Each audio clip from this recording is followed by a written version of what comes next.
नमस्कार शेतकरी मित्रांनो, सर्वप्रथम सगळ्यांना जय शिवराय। 7 मेला लग्न आहेत, पण काही ठिकाणी वातावरण हे रात्रीच्या वेळेला चांगलंच सक्रिय होते। सकाळपासून बिघडलेलं पाहायला मिळणार आहे। व्याप्ती कमी आहे, पण काही असे ठिकाणी आहे तिथे वादळी पाऊस होऊ शकतो। आणि सर्वात महत्त्वाचं, हे जे सिस्टम आहे चक्रीवादळामुळे आणखीन लांबणार आहे। म्हणजे काहींना हा त्रासदायक वाटेल, पण ऊस उत्पादक असेल किंवा अनेक शेतकरी असेल यांना हा खूप फायदेशीर ठरू शकतो। बऱ्याचशा जिल्ह्यांची यादी आपण इथे दिलेली आहे, त्यामुळे व्हिडिओ थोडा मोठा होऊ शकतो। ज्यांना पाहू वाटतो त्यांनी बघा किंवा शॉर्टमध्ये सांगा असं म्हणताय, तुम्ही लक्षपूर्वक ऐका। तर पहिले आपण 7 मेचा जो काय आहे तो पूर्ण करूयात। आणि बंगालच्या उपसागरामुळे जो सायक्लोन बनलं याचा इम्पॅक्ट महाराष्ट्रावरती आहे, त्यामुळे पूर्व विदर्भ सारख्या भागाला, मराठवाड्यासारख्या भागाला अजून दिलासा मिळू शकतो। आणि सगळ्यात मोठा पॉइंट की चक्रीवादळामुळे मान्सून लांबू शकतो, पण मान्सून पूर्व अवकाळी पावसाचा फायदा हा पेरणीसाठी देखील होऊ शकतो। असे 3-4 शब्द जे आहेत ते पूर्ण होताना दिसतात। माझ्या चेहऱ्यावरचे हात हसू तुम्हाला सरळ सरळ काही गोष्टी सांगते। तर आता लक्षात ठेवा, उद्या कोल्हापूर बेळगाव मध्ये स्थानिक वातावरणाच्या काही प्रमाणात सरी कोसळू शकतात 7 मेला।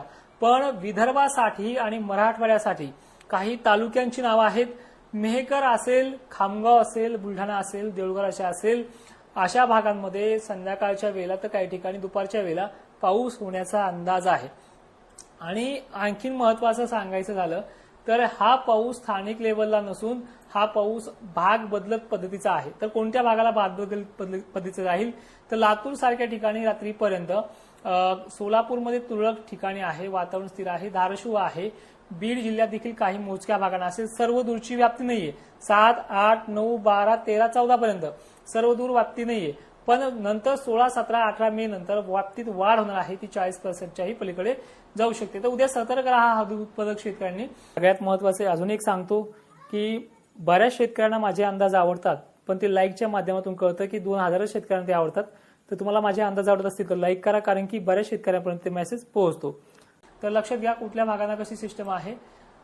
परभणीमध्ये उद्या आहे संध्याकाळपर्यंत, नांदेडमध्ये मोजक्या ठिकाणी आहे, यवतमाळ जिल्ह्यामध्ये इथे सुद्धा मोजक्या ठिकाणी उद्या आहेच वातावरण। त्या पलीकडे जाऊन सांगायचं झालं तर मेहकर भागात आहे, खामगाव, चिखली या परिसरात देखील आहे, पुण्यात मोजक्याच ठिकाणी आहे। खानदेशमध्ये वातावरणाचा जो काही प्रभाव आहे तो सुद्धा काही प्रमाणात वाढताना दिसतोय। पण तिथे असं तुम्हाला येत असतील बघा व्हिडिओ की पारोळ्याला पडलाय, पाचोऱ्याला पडलाय, अशा प्रकारचा कंडिशन आहे। आणि या पलीकडे जाऊन सांगायचं म्हणलं तर लातूर जिल्ह्याच्या अनेक भागांमध्ये निजामाबादकडे ही टफ लाईन बनते। आता पूर्ण महाराष्ट्राचा जो काही अंदाज आहे तो आणखीन महत्वाचा आणि इंटरेस्टिंग मोडवरती आहे, तो देखील आपण पाहूयात। तर विदर्भामध्ये एक स्पेशली ढगांची गर्दी परभणी, नांदेड, चंद्रपूर पर्यंत आहे। आता थोडंसं सरळ सरळ सांगण्याचा प्रयत्न करू, म्हणजे इकडे आणि तिकडे जिल्हे होणार नाहीत। तर लक्षात घ्या, पुण्यामध्ये वारे जास्त राहतील, म्हणजे मध्यम स्वरूपाचे वारे राहतील, ढग थांबू देणार नाहीये। पण दिवस मावळता हे वारे थोडे स्थिरावले तर त्यामधनं धारा उतरू शकतात, तर सतर्क राहण्याचा अंदाज तुम्हाला आहे। पण मराठवाड्यातल्या आणि विदर्भाच्या ह्या दोन्ही भागांमध्ये वारे अचानकच दुपारी गरमाट तयार करतील, भयंकर अशी गरमी। आणि याच्यामध्ये स्थानिक वातावरणामुळे धारा उतरणं, काही ठिकाणी पेंडवणी पर्यंतच्याही पलीकडे मजूर मारू शकतो, तो म्हणजे लातूर जिल्हा संध्याकाळपर्यंत होईना, बीड जिल्हा सुद्धा दक्षिण भाग, माजलगाव पट्टे, त्यानंतर केज वगैरे भाग सुद्धा आहे। आणि वारे जर जोराने दक्षिणेकडे वाढले तर हे सरकू पण शकतं। परभणी वगैरे भागामध्ये, हिंगोलीला आहे, त्यानंतर इकडे बुलढाणा जिल्ह्यात आहे, वाशिमला आहे, यवतमाळ सुद्धा आहे, अमरावती जिल्ह्यामध्ये दक्षिण भागामध्ये आहे रात्रीपर्यंत होणार, अकोला दक्षिण भाग आहे, चंद्रपूर जिल्ह्यात दक्षिण भागामध्ये आहे, वर्धा आहे। मी दक्षिण भाग जर सांगितला तर मेन पॉइंट असा ठेवा, गरमाट हे होणार आहे। ढगांची 11-12 वाजता काही ठिकाणी व्याप्ती वाढेल, काही ठिकाणी 2:30-3 वाजता व्याप्ती वाढेल, त्यामुळे हे सुद्धा लक्षात ठेवा की इथे हे घडू शकतं। बाकी मालेगाव, नाशिक, धुळे, जळगाव, छत्रपती संभाजीनगर, अहिल्यानगर, त्यानंतर इकडे बारामती एरिया, बीडचा पश्चिमेकडील भाग असेल, पंढरपूर एरिया असेल, तुमच्याकडे ढगाळ वातावरण हे ऍक्टिव्ह होणारच आहे। पण तुमच्याकडे पद्धत जी आहे ती मॉडेलनुसार तरी पाहायला गेलं तर व्याप्ती कमी आहे। पण जर काही उपयोगी वस्तू तुमच्या बाहेर असतील तर सतर्कतेमध्ये ठेवा। आणि विशेषतः ही माहिती तुम्ही इतरही शेतकऱ्यांपर्यंत पोहोचण्याचं काम करा। 2 वर्षापासून या चॅनलवरती काम करतोय, तर ह्या चॅनलचे 100K सबस्क्रायबर पूर्ण करण्याचे मी आज वैयक्तिक तुम्हाला बोलतो आहे, ते आपल्याला करायचे आहेत। महाराष्ट्रातल्या सर्व जिल्ह्यात वातावरण उद्यापासून खराब होते। पाऊस मोठा नाहीये, पण काही ठिकाणी चांगलाच अवकाळी आहे, तो म्हणजे विदर्भ आणि मराठवाडा। तर सांगलीला उद्याचा पाऊस संध्याकाळपर्यंत आहे. बेळगाव, निपाणी, कोल्हापूर भागात आहे. 8 तारखेला ही सिस्टम पुण्याकडे वळते. पुणा भाग इकडे वारं थोडं शांत होईल आणि तिथे ढगांची व्याप्ती वाढेल. पुण्याच्या दक्षिण, सातारा, टफी एरिया, नाशिक वगैरे भाग, छत्रपती संभाजीनगरमध्ये मोजका, अमरावती, नागपूरमध्ये अनेक ठिकाणी रात्रीपर्यंत बेरात्रीपर्यंत कंडिशन असेल, गरमाट असेल. 9-10ला नागपूर आहे, पुणे, कोल्हापूर भाग आहे आणि विशेषतः दुसरा जो काही एरिया बनतोय ज्याबद्दल तुम्ही आतुरतेने वाट पाहत होते तो पाऊस 22 पर्यंत म्हणजे 17-18 पासून 17-18 पासून ते 22 पर्यंत ही सिस्टम ऍक्टिव्ह होईल आणि जसा जसा वातावरणाचा प्रभाव वाढत जाईल तसा तसा हा पाऊस ऍक्टिव्ह होणार आहे.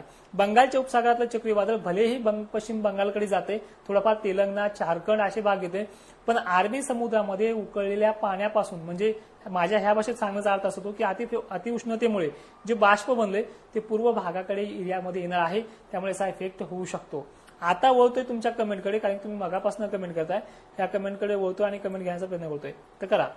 घनसावंगीला सर काल कसा पडला 1-2 ठिकाणी परतूर साईडला सेम तशी कंडिशन आहे. फक्त झाकून पाकून ठेवा, सर्वांना हा पाऊस होणार नाही, पण होणार मात्र नक्की. 2-3 शब्द दिले होते. मान्सूनचा निर्णय तर ठामच आहे, तुम्ही इकडे कितीही बदलू द्या तो चांगलाच आहे, फक्त थोडा गेल्या वर्षी तुलनेमध्ये 10% कमी आहे. दुसरा गोष्ट एप्रिल महिन्यामध्ये सांगितले की मे महिन्यामध्ये गेल्या वर्षी इतका नाही, पण ऊस उत्पादक, बागायतदार उत्पादक शेतकऱ्यांना नक्की तो दिलासा देईल. एक तर सावली पडून देईल, 4 शितुड्यामुळे देईल, काही ठिकाणी चांगला होऊन देईल, पण थोडं अडचणीला आपल्याला दूर ठेवेल अशी कंडिशन आहे. आणि अवकाळीचं सत्र आता मान्सून आणेपर्यंत वातावरण हे खराब आहे, त्यामुळे मिरची उत्पादक शेतकऱ्यांना त्याच्यामध्ये सगळ्या भागातल्या दिलासा आहे. तर सांगली आटपाडीला संध्याकाळपर्यंत येईल. पाऊस सर्व दूर नाहीये, गावं काही मोजके घेईल, पण वातावरण खराब होणार आहे. अंबाजोगाईला उद्या पाणी आहे. आणि काल मेहकरला पडला दक्षिण भागाला, तर एक्झाम म्हणतो मी मेहकरला जातो, मला पाऊसच नाही पडलाय दादा, थोडं लक्षात घे जा. आपल्या गावखेडे तालुक्याचा व्यास खूप मोठा असतो, पाऊस मी थोडा कमीच सांगितलेला आहे, सर्व दूरची व्याप्ती नसते. धाराशिवला देखील पूर्व बाजू आहे, लोहारा खुर्द वगैरे भाग आहे, बार्शी वगैरे परिसरामध्ये ढग जमा झाले की समजून जा आपल्याकडे पाऊस येईल म्हणून. उद्या वातावरण खराब आहे, सर्व दूरची व्याप्ती नाहीये. हिंगोलीला सुद्धा आहे हळद उत्पादक शेतकरी. भोकरदनला व्याप्ती कमी आहे, थोडाफार स्थानिक वातावरणाचा होऊ शकतो, ढगाळ वातावरण खूप होणार आहे, सतर्क तुम्ही राहू शकता. बीडला देखील येणार आहे, माजलगाव पट्टे अशा भागाचा समावेश आहे. नाशिक येवला स्थानिक वातावरणाची कंडिशन आहे. 8ला तुमच्या भागात देखील भाग बदलत पाणी आहे, व्याप्ती मोठा नाहीये, मोजक्याच ठिकाणी आहे. मी मोजक्या ठिकाणी का सांगतोय, कारण की शेतकऱ्यांना गावामध्ये पडला तर विश्वास होतोय, बाजूला पडला त्यांना काही घेणं देणं नाही. अर्धापूर जिल्हा, नांदेड इथे सुद्धा उद्याचा पाणी साईडला बाजूबाजूला तुमच्या परिसरात पाहायला मिळेल. ठीक आहे. पुन्हा अजून कमेंट काय आहेत. मिरज, सांगलीला तुरळक ठिकाणी उद्या पाणी आहे, जास्त व्याप्ती नाही पण पाणी आहे. बाकी लगन सराई ज्यांचे आहे त्यांनी जास्त काही घाबरले जाऊ नका, हा सगळीकडे होणार नाही, पण होणार मात्र असा आहे की काही ठिकाणी आपल्या तालुक्यामध्ये 10-5 गाळ होईल. आता ते दैव तुमचं, कुठे होईल कुठे नाही, पण अशा प्रकारचं वातावरण आहे. थोडंसं 8-9च्या अगोदर लग्न लावून घ्या, दुपारच्या लग्नाचं काम देखील 2:30-4 तास करून घ्या. एक दुपारा 3-4 वाजता हे सुरुवात करेल आणि 5 वाजता जिरून जाईल, परत रात्री 11 वाजता एक तयार होईल. ठीक आहे. भोकरदनला सोनवणे सर सांगितलंय पाऊस थोडा फार प्रमाणात आहे, जास्त व्याप्ती नाही तुमच्याकडे. गरमीची लेवल आणि ढगांची सकाळपासून रेलचेल पाहायला मिळाली. जळगावचं बघा दादा, तुमच्याकडे मॉडेलनुसार पाऊस दाखवला जात नाही, पण 1-2 ठिकाणं असे आहेत पश्चिम साईडचे, दक्षिण साईडचे, इथे स्थानिक वातावरण ढग बनतील आणि ऐन 4-5च्या दरम्यान काही 1-2 ठिकाणी पडेल, व्याप्ती कमी आहे. जळगावचं अजून जरी सांगायचं म्हणलं तर नाशिककडनं, धुळे, मालेगावकडनं एक एरिया बनेल. उद्या नांदेड, यवतमाळ, हिंगोली, वाशिम जिल्हा, अहिल्यानगरमध्ये, पुण्यामध्ये काही ठिकाणी स्थानिक वातावरणाचा इम्पॅक्ट चांगलाच पडतोय. चंद्रपूर, गडचिरोली देखील भागात मेघगर्जनेसह पावसाची शक्यता आहे. चला आणखीन पुणे देखील उद्यापासून वातावरण बनते तुमच्या भागात, पण व्याप्ती खूप कमी आहे संदीप सर. आणि हे बघा, बागायती शेतकऱ्यांना फायदा होणार आहे यावेळेस चांगल्या पद्धतीनं, आणि टायमिंग तुम्हाला 22 पर्यंत घेतलं जाईल आणि ठिकाणी, पण तोपर्यंत आभाळ वगैरे राहील. मेकरला उद्याच पाणी धुऊन घे सर, सरदूची व्याप्ती नाही पण बरेचसे कोपरे तो घेणार आहे. अहिल्यानगरला काही ठिकाणी आहे. परभणी देखील उद्याच गोविंद देशमुख सर पाणी सुरुवात करतोय. इंदापूरच्या भागामध्ये वातावरण सक्रिय होते पण ते इरून जाते, अशा पद्धतीचं वातावरण उद्या आहे. 1-2 ठिकाणी पावसाची शक्यता आहे.